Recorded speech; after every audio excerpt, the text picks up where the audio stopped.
Ini pernah direncanakan oleh suami istri di masa lalu, dituliskan di dalam kitab yang sangat populer.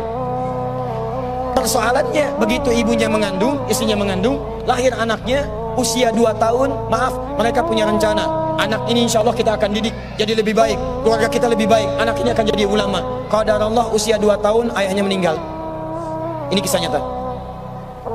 Ibunya ingat, saya tetap pertahankan untuk berubah jadi lebih baik, walaupun ayah tidak ada, saya single parent, saya rawat anak ini sebaik-baik. Usia 4 tahun anak ini, maaf ya, terkena penyakit buta permanen. Hijrah tidak akan sepi dengan ujian. Suami meninggal, single parent, anaknya kemudian buta permanen. Apa yang dilakukan oleh ibunya? Ibunya tetap berpedoman, Allah pasti akan berikan yang terbaik. Anak ini kemudian terus didoakan, bangkit di malam hari, perbanyak kemudian tingkatkan ibadah. Ingat ya rumus ini, orang tua yang rajin ibadah maka boleh jadi kebaikannya akan diturunkan pada anaknya. Ibunya yang berdoa, anaknya yang mendapatkan bagiannya. Matanya buta tapi diganti oleh Allah dengan ingatan yang luar biasa. Kalau Anda bacakan satu kalimat, satu baris ini, satu lembar buku dibacakan oleh Anda satu halaman, maka seketika dia akan ingat seketika tanpa diulang, dengan titik, dengan komanya. Anak ini kemudian dibawa ke sekolah Al-Quran, dimasukkan talaki ke syekh di sana. Syekh di situ kemudian membacakan pada saat itu surat Qaf, surah ke-50. Qaf dibacakan sampai akhir ayatnya. Anak ini anak yang paling kecil teman-teman, mata buta, gak bisa ngelihat. Teman-temannya berada di atasnya usianya, ada yang 6 tahun, 7 tahun, dia 4 tahun. Begitu selesai membacakan, kata syekhnya, lihat kalimatnya, man hafidha ala zahri qalbi, siapa yang hafal apa yang tadi saya bacakan, hafalan di dalam kepalanya, bukan di luar kepala. Hafal di luar kepala masih belum hafal. Kata syekhnya, hafal di dalam kepalanya. Tiba-tiba saat semuanya diam menyimpan tangannya begini, anak yang buta tadi mengangkat tangannya mengatakan, hafidtu ala zahri qalbi, saya sudah hafal. Syekhnya penasaran, kata syekhnya, bagaimana? Diambil anaknya ke depan, diminta baca, Masya Allah, bacaannya bukan hanya hafal, makhrajnya, sifat hurufnya, tajwidnya, semua mirip dengan syekhnya. Kata syekhnya, minal an tadrusul hadis, dari sejak sekarang ananda mesti belajar hadis. Pulang ke rumahnya, diantar oleh asisten rumah tangga ibu tadi. Begitu nyampe di rumahnya, wajahnya gembira, mengatakan pada ibunya, ummi, ibu, tadi saya dipuji oleh saya begini, ada kejadian begini, saya seperti ini. Kata anak ini, minal an uridul hadis, ma, sekarang saya pengen belajar hadis. Kata ibunya, ya bunayya iktafi bil Quran, anakku sayang, kamu punya keterbatasan, supaya kamu nggak capek sekarang Quran dulu, baru setelah itu hadis. Kata anaknya, lah, dia percaya pada gurunya, dia percaya pada keyakinannya, dia katakan, ma, saya pengen belajar hadis.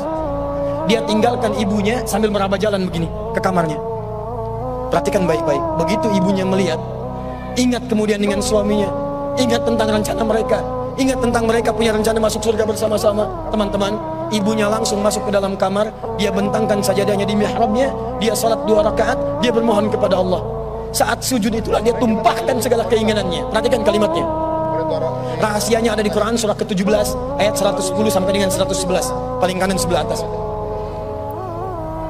Ya Allah yal basir, yalladzi ala kulli syai'in qadir, a'id basirat ibni. Saya mau akhiri. Ketika tumpah air matanya, dia katakan, ya Allah yang maha melihat, mohon kembalikan penglihatan anak saya. Yal basir, yalladzi ala kulli syai'in qadir, a'id basirat ibni.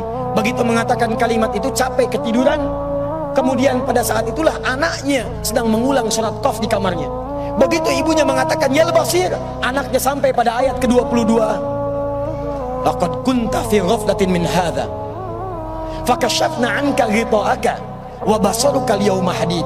Ibunya menyebut ya basir, anaknya sampai di ayat wa basaruka al-yawma hadid. Dulu pandanganmu tertutup, sekarang kami akan buka, kamu akan melihat setelah ini dengan setajam-tajamnya.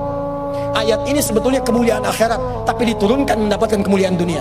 Tiba-tiba setelah baca ayat ini, ibunya berdoa, bersamaan kalimatnya, tiba-tiba terbuka pandangannya. anak ini bisa melihat kembali. Saking kagetnya dia lompat, dia kejar ibunya. Ummi laqad ra'ait. Ma, saya bisa lihat lagi. Ma, saya bisa lihat lagi. Ibunya kaget kemudian terbangun. Dia peluk anaknya, dia katakan, nah, mungkin kamu melihat bukan dengan hatimu, kamu melihat bukan dengan matamu.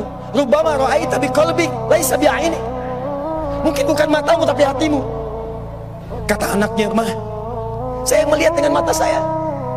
Ini mama pakai baju ini, di sekitar kita ada benda-benda ini. Allahu Akbar. Ibunya kemudian yakin anak itu bisa melihat. Dipeluklah anaknya, keduanya kemudian menangis. Dan ibunya sejak saat itu yakin bahwa anak ini punya kemuliaan besar di masa depan. Maka disekolahkanlah kemudian tempat-tempat terbaik, belajar hadis terbaik, diingat segalanya, cepat luar biasa. Anak ini kemudian dikenal dengan luar biasa di masa depan. Nama anak ini adalah Muhammad. Bapaknya yang meninggal namanya Ismail, kakeknya namanya Ibrahim, kakek buyutnya Al-Mughirah, eyang buyutnya Al-Bardizbah. Tinggal di kecamatan Ju'fah, di Kabupaten Bukhara, Provinsi Khorasan, negara Uzbekistan sekarang.